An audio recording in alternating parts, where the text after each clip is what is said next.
মানে বিকেলবেলা ওটা কমপ্লিট করছে, রাতে এসে দেখি যে আগুন দিয়ে পুরো শেষ।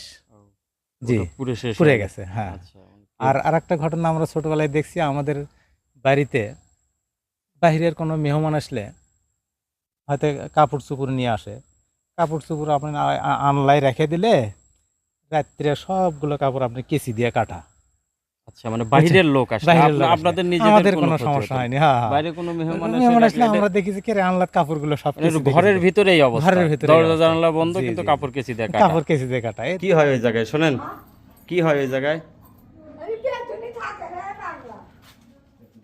দর্শক, ঝোপঝাড়ে ঢাকা যে পুরনো ঐতিহাসিক স্থাপনাটি দেখতে পাচ্ছেন, এটি একটি প্রাচীন মসজিদ। এই এলাকার লোকজনের দাবি এই মসজিদটি নাকি প্রায় ৬০০ বছর পূর্বে নির্মিত। মসজিদের ডিজাইন এবং গঠনশৈলী দেখে অনেকেই দাবি করছেন ভারতের বাবরি মসজিদের আদলে নির্মিত এই ছোট্ট মসজিদটি। তবে এই মসজিদের গঠনশৈলী এবং ইট দেখে স্পষ্ট বোঝা যাচ্ছে এটি একটি প্রাচীন স্থাপনা।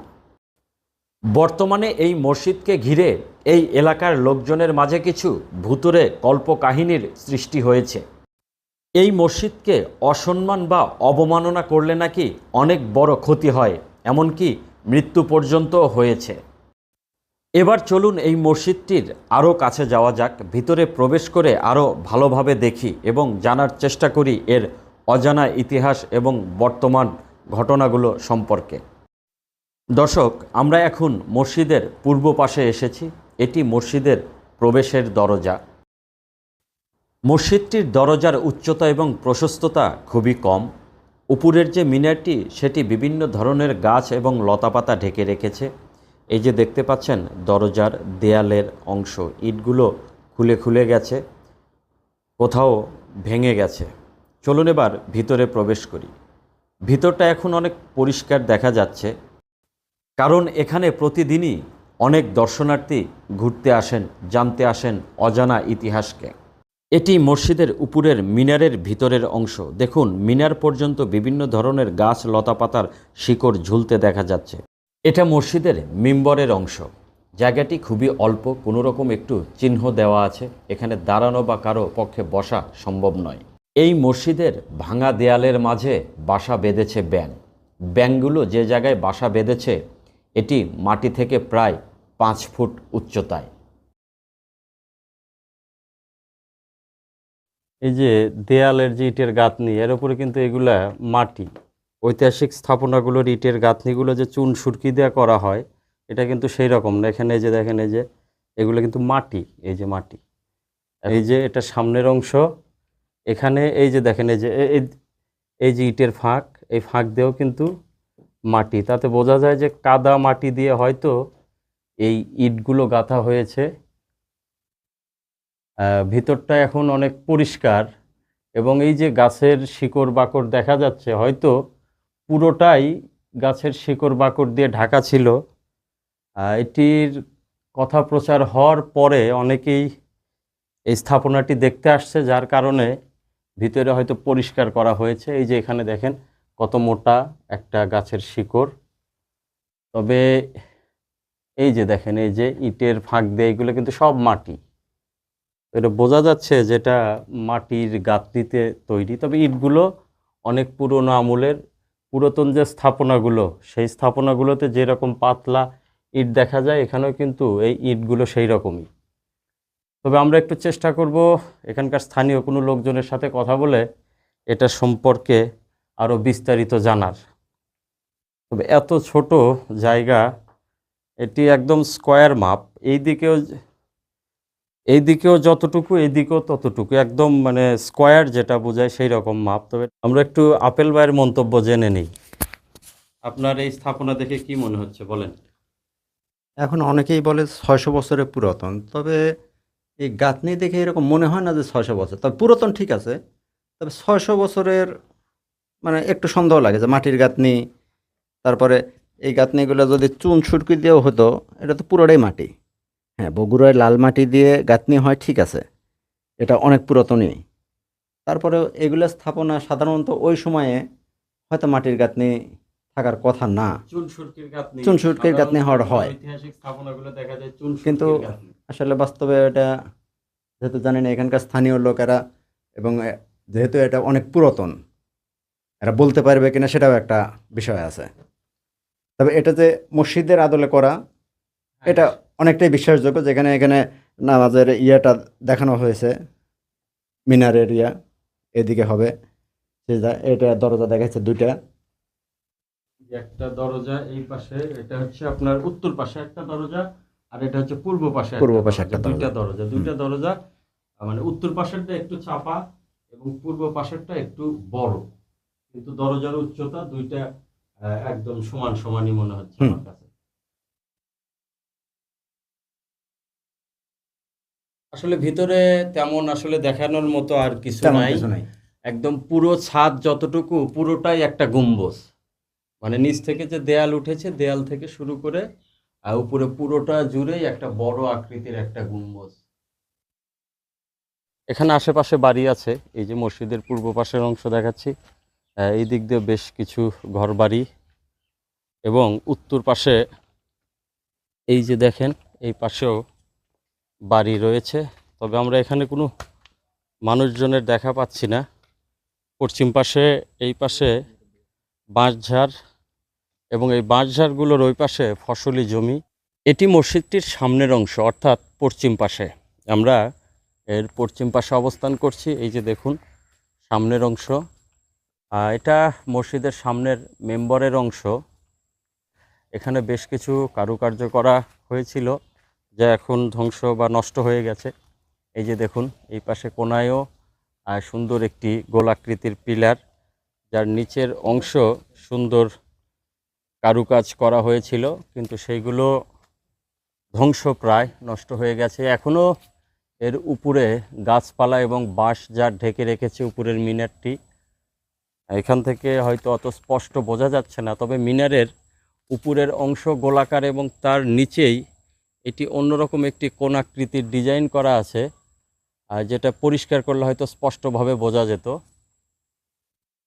যাই হোক, আমরা এখানে একজন স্থানীয় লোককে পেয়েছি, মুরব্বী, ওনার সাথে একটু কথা বলে আমরা এই মসজিদ সম্পর্কে আরও জানার চেষ্টা করব। আসসালামু আলাইকুম। ওয়ালাইকুম আসসালাম। কেমন আছেন? জি আলহামদুলিল্লাহ। আপনার বাড়ি কি এখানেই? জি আমার বাড়ি এই পূর্ব পাশে আর কি। আচ্ছা, এই যে স্থাপনাটি দেখতে পাচ্ছি জি জি জি। এটা আসলে কি?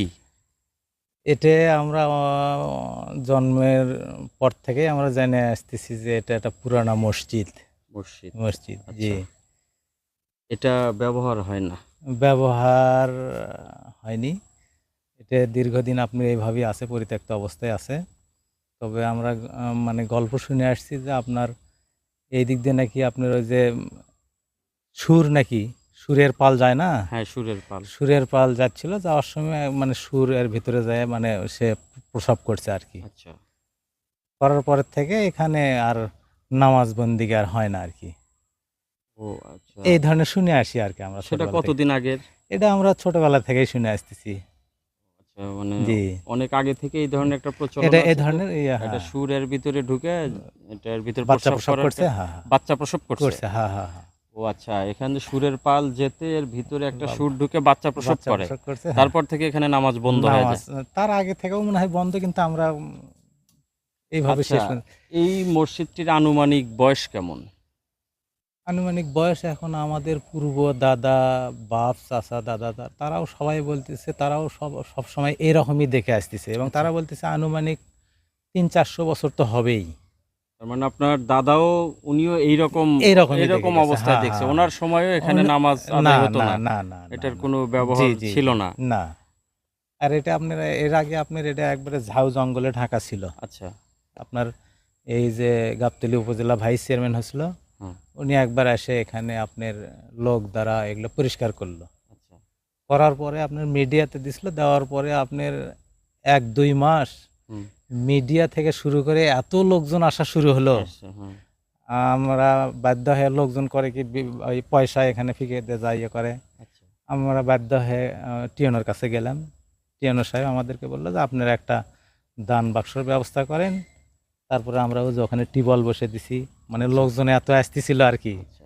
তারপরে তারপর থেকে নামাজও শুরু হয়েছিল ভেতরে। আচ্ছা। ভেতরে ফ্যান কিনে দিলাম আমরা। আচ্ছা। এই কিছুদিন হওয়ার পরে তারপরে আবার স্থিমিত হয়ে গেছে আর কি। তো নামাজটা আপনারা বন্ধ করলেন কেন? নামাজ তো আমরা পড়িনি, বাহিরের লোকজন এসে পড়তো আর কি। এখানে টাকা দিলে, যেহেতু না, হ্যাঁ হ্যাঁ, টাকা দিলে হয়তো মনোবাসনা পূর্ণ জি, জি, হবে জি, এরকম। সর্বোপরি যে কথা সেটা হচ্ছে এটা একটা ঐতিহাসিক স্থাপনা, জি, জি। এটা আমাদের আপনাদের গ্রাম তথা এই দেশের একটা সম্পদ। জি জি জি এত লোক আসছে বললেন, শুনলাম জি ইউনো মহোদয়ও জি, এসেছিলেন, কিন্তু এরাও আসছিল, প্রত্নতাত্ত্বিক গবেষক ওখান থেকে লোক তারাও আসছিল। আসছে, তারাও এখানে নমুনা নিয়ে গেছে, কিন্তু এটা নমুনা সংরক্ষণের নিয়ে গেছে কোনো এবং পদক্ষেপ তারা নেয়। প্রশাসনিকভাবে টিএনও সাহেব উনি বলছে যে আপনারা আপাতত এটা ব্যবহার করেন না। হুম। ওই নামাজ যে পড়তেছিল যে এখানে একটা ঝুঁকিপূর্ণ ইয়ে হতে পারে, হ্যাঁ। আপনারা এটা আপাতত ব্যবহার করেন না। আর পরিষ্কার করার জন্য ইয়ে করে গেছে যে এটা আপনারা আপাতত ইয়ে করেন না, দেখি প্রত্নতাত্ত্বিক ওনারা আমাদেরকে কি ধরনের ইয়ে দেয়, আচ্ছা, দিলে তারপরে এখানে পদক্ষেপ নেওয়া হবে। ওনারা কোনো তারপরে আর result বা কোনো report- পদক্ষেপ, এটা কতদিন আগে? এটা আপনার প্রায় চার 4 বছরের মতো হবে। 4 বছর হলো। জি, জি। আচ্ছা, আমি আর একটা জিনিস জানতে চাচ্ছি, এখানে যে এই স্থাপনাটা আছে এটা আপনারা জানতে পারছেন কতদিন আগে? না, আমরা আগে থেকেই অনেক জানি, আগে আগে থেকেই থেকেই জানেন। জানি। হ্যাঁ হ্যাঁ, আচ্ছা। কিন্তু লোকজন এসে বলে যে এটা হঠাৎ করে উঠছে নাকি, তা না। না। আচ্ছা, আমি আসার সময় আর একটা কথা শুনতে পাইছি যে এখানে ভৌতিক কোনো ঘটনা ঘটে বা এরকম কিছু। এটা আমাদের ছোটবেলায় আমাদের বাড়িতে দেখছি, মানে এই জায়গাটা আমাদেরই, এই যে বাঁধঝাড় আমাদের, আচ্ছা এবং আমাদের জায়গাতেই এই মসজিদটা আর কি। আচ্ছা আমরা ছোটবেলায় দেখছি, আমার এক চাচা এই জায়গায় আপনার হুম। ওই বাঁশের খাড়াল দিয়ে টেম্পোরারি আপনার ইয়ে বানায় না, শৌচাগার বানায় না, পায়খানা বানায় না, হ্যাঁ হ্যাঁ হ্যাঁ। ওটা আমার চাচা বানাসলো। মানে বিকেলবেলা ওটা কমপ্লিট করছে, রাতে এসে দেখি যে আগুন দিয়ে পুরে শেষ। জি, ওটা পুরো শেষ পুড়ে হয়ে গেছে, হ্যাঁ। আচ্ছা। আর আরেকটা ঘটনা আমরা ছোটবেলায় দেখছি, আমাদের বাড়িতে বাহিরের কোনো মেহমান আসলে হয়তো কাপড় চোপড় নিয়ে আসে, কাপড় চোপড় আপনি আনলাই রেখে দিলে রাত্রে সবগুলো কাপড় আপনি কেচি দিয়ে কাটা। আচ্ছা, মানে বাইরের লোক আসে, বাইরের লোক আসলে। আপনাদের নিজেদের আমাদের কোনো কোনো ক্ষতি সমস্যা হতো না? হয়নি, হ্যাঁ হ্যাঁ। বাইরে কোনো মেহমান মেহমান আসলে আসলে আমরা দেখি যে কেরে আনলাত কাপড়গুলো সব এটা কেচি দিয়ে ঘরের কেচি দিয়ে- ভিতরেই অবস্থা, ঘরের ভিতরে দরজা জানালা বন্ধ, জি, কিন্তু জি, কাপড় কেচি দিয়ে কাটা। কাপড় কেচি দিয়ে কাটা। এই ধরনের ছোটবেলাতে আমরা একবারে নিজে ইয়ে দেখছি আর কি। আচ্ছা, সম্প্রতি বা যে এখন এই ধরনের এখনো ওই ধরনের কোনো সমস্যা নেই। আর আমাদের ছোটবেলায় ওটা আমরা সঠিক কিনা জানি না, আমাদের পূর্বপুরুষ বলে এখানে তখন একটা সাপ বের হতো, সাপক মারতে গেলে আপনার নাড়া দিচ্ছিল আর কি। তা, মানে উম, সাপই- আমাকে মেরো না, আচ্ছা, সাপই মাথা নাড়ায় বুঝাইছে আমাকে মেরো না। হ্যাঁ, তখন আর কি লোকজন মারেনি নাকি, এটা ওই সাপ কাউকে ক্ষতি করেনি? না, তেমন কোনো ক্ষতি করেনি কেউ। আর তবে এটা ছোটবেলায় আমাদের গল্প আর কি, এখন নাও হতে পারে দাদা সঠিক। দাদিদের কাছ থেকে এই শোনা ধরনের গল্প, গল্প এখন করছে, জি। আসলে কতটুকু সত্য জি জি সেটা জি জানা জি, নেই। আচ্ছা। তবে এই যে স্থাপনাটা, আপনারা কি চান যে এটার একটা সংস্কার বা প্রত্নতত্ত্ব অধিদপ্তর থেকে এই জিনিসটাকে রক্ষার কোনো ব্যবস্থা করা হোক? আমাদের তো এখানে যখন এরকম লোকজন আসা শুরু হলো, তখন বললো যে এখানে অনেক কিছু হবে, এখানে পর্যটকদের ইয়া হবে, অনেক কিছু আর কি শুনছি আর কি। এবং আমরা তাদের সঙ্গে সাড়াও দিয়েছি যে এটা ভালো, হ্যাঁ, যদি এটা কোনো সংস্কার সহযোগিতা বা লাগে ভালো আপনারা কিছু হলে করবেন। সেটা তো আমাদের জন্য ভালো আর কি। এটা আমরাও সহযোগিতা করবো যদি এ ধরনের কোনো কিছু হয়। আচ্ছা, আপনার নাম? আমার নাম আব্দুর রহমান। এই জায়গা আপনাদেরই না? জি, আমাদের আপনি এমনি পেশায় কি কি করেন? আমি হচ্ছে বগুড়া সরকারি কলেজে চাকরি করি। আচ্ছা, এই গ্রামের নাম কি? গ্রামের নাম বাইগুনি মধ্যপাড়া, বাইগুনি মধ্যপাড়া। এটা জি। কোন ইউনিয়নের মধ্যে? দুর্গাটা ইউনিয়নের মধ্যে, দুর্গাটা ইউনিয়ন, গাবতলী উপজেলা, গাবতলী, বগুড়া জেলা। বগুড়া জেলা, জি। এটা ভোটের বাড়ি বলে পরিচিত বেশি, ভোটের বাড়ি। ভোটের বাড়ি? জি জি জি, কেন জি। ভোটের বাড়ি কেন? ভোটের বাড়ি মানে এখানে আপনার প্রভাবশালী একজন লোক ছিল, আক্কেল মাহমুদ প্রামাণিক। আচ্ছা উনি এখানে প্রভাব ছিল এবং ওখানে এই পুরো গ্রামটা আপনার ওনার ইয়েতে ছিল আর কি, এরকম তার প্রভাব। আচ্ছা, মানে তার নিয়ন্ত্রণে ছিল তার পুরো নিয়ন্ত্রণে গ্রাম। ছিল, হ্যাঁ। উনি কি এমনি কোনো চেয়ারম্যান বা কোনো না, এরকম? চেয়ারম্যান কিছু না, এখানে মানে- জমিদার হিসেবে। আচ্ছা, জমিদার, হ্যাঁ, জমিদার হ্যাঁ, ছিল। জমিদারিত্ব না, ছিল। ভোট বলতে সাধারণত আমরা বুঝি যে নির্বাচনে যে ভোট। নির্বাচনে, না, সে হ্যাঁ, ভোট না। জানি। ওনার নাম ভোট নাকি জানি, যাই হোক ওই জন্য ভোটের বাড়ি। ও আচ্ছা, ওনার নাম অনুসারে। আক্কেল মাহমুদ ভোট বলতেছিল আর ও কি। আচ্ছা, ওর নামের শেষে ওনার ভোটের ওই বাড়ি। হিসেবে পরিচিত। দর্শক, ঐতিহাসিক এবং এই রহস্যময় মসজিদের ভিডিও আজকে এখানেই শেষ করছি। ভিডিওটি আপনার কাছে কেমন লাগলো তা অবশ্যই জানাবেন। পরবর্তী ভিডিও দেখার আমন্ত্রণ জানিয়ে আজকে বিদায় নিচ্ছি। ভালো থাকবেন, ধন্যবাদ।